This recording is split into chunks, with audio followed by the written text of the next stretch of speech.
Do you want more success, more growth, more results? Then it's time for the Boundless Success Accelerator from the Modern Observer Group. This isn't your average coaching program. It's where top performers come to dominate. Weekly group sessions, on-demand coaching, a community that's got your back, and a power-packed library of tools to supercharge your business and career. No more excuses, no more waiting. Get in, level up, and start building the life you've been dreaming about. Visit us at modernobserver.com/boundless success to join today. Let's get you to the next level. We're here because the news is being distorted. We're here because people are being inundated with misinformation on social media. We're here because people are being judged guilty until proven innocent. We are fighting back with facts. This is not a safe zone, so buckle up, Buttercup. This is the raw, naked truth.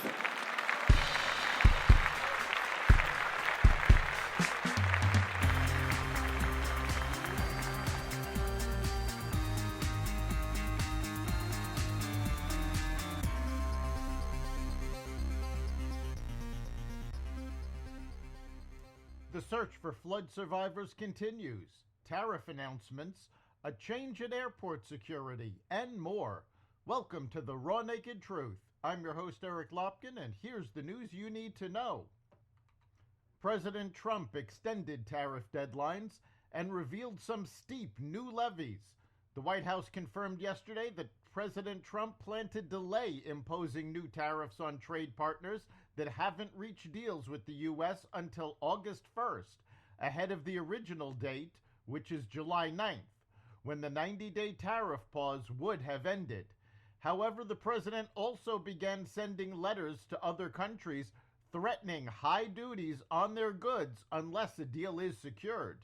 These threats included 25% on imports from Japan, South Korea, Malaysia, and Kazakhstan, 30% on South African goods, and 40% on products from Laos and Myanmar.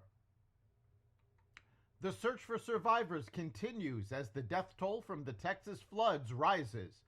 Camp Mystic said 27 campers and counselors had died due to the flash flooding over the weekend, with 10 more campers and a counselor reportedly still missing. In all, authorities said yesterday that more than 100 people were known to have died in the flooding and that the number was likely to go up as searching continues.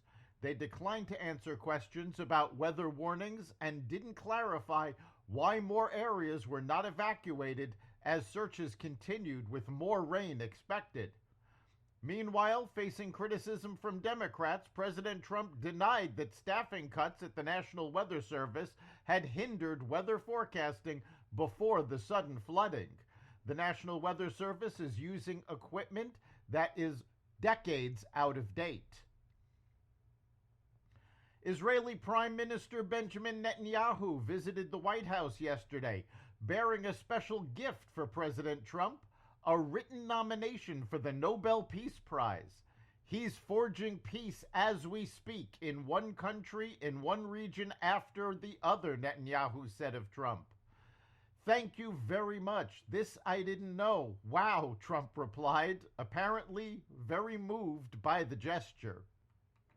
The Pentagon said on Monday that it will send additional defensive weapons to Ukraine at the request of President Trump, reversing a Pentagon decision from a week ago to pause air defense shipments already en route to the Ukrainian military.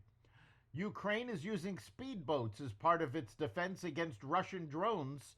In a statement, Pentagon spokesman Sean Parnell said the weapons would ensure the Ukrainians can defend themselves while we work to secure a lasting peace and ensure that the killing stops.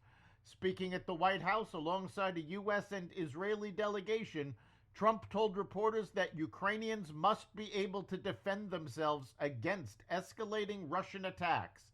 They're getting hit very hard now, Trump said, and reiterated his disappointment in Russian President Vladimir Putin.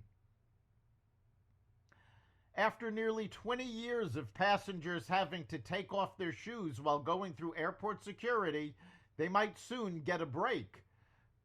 The Transportation Security Administration is rolling out new procedures to allow passengers to keep shoes on while passing through standard airport screening checkpoints, according to people familiar with the matter. The change has not been formally announced. TSA and DHS are always exploring new and innovative ways to enhance the passenger experience and our strong security posture. Any potential updates to our security process will be issued through official channels, the TSA said. TSA is part of the Department of Homeland Security. Finally, on this day in 1889, the Wall Street Journal published its first issue, a 4-page paper costing 2 cents, launched by Charles Dow, Edward Jones, and Charles Bergstresser to deliver trustworthy financial news to investors and the public. That's the Raw Naked Truth. You can catch every episode of the Raw Naked Truth Daily News Brief, as well as our sister podcast, Carnivore Radio, with news analysis and commentary, and the rest of the Xvadio Podcast Network at xvadio.com, the Apple Podcasts app, YouTube, Rumble, Spotify, iHeartRadio, Audible, Amazon Music, and other platforms that respect freedom of speech. We'll see you next time.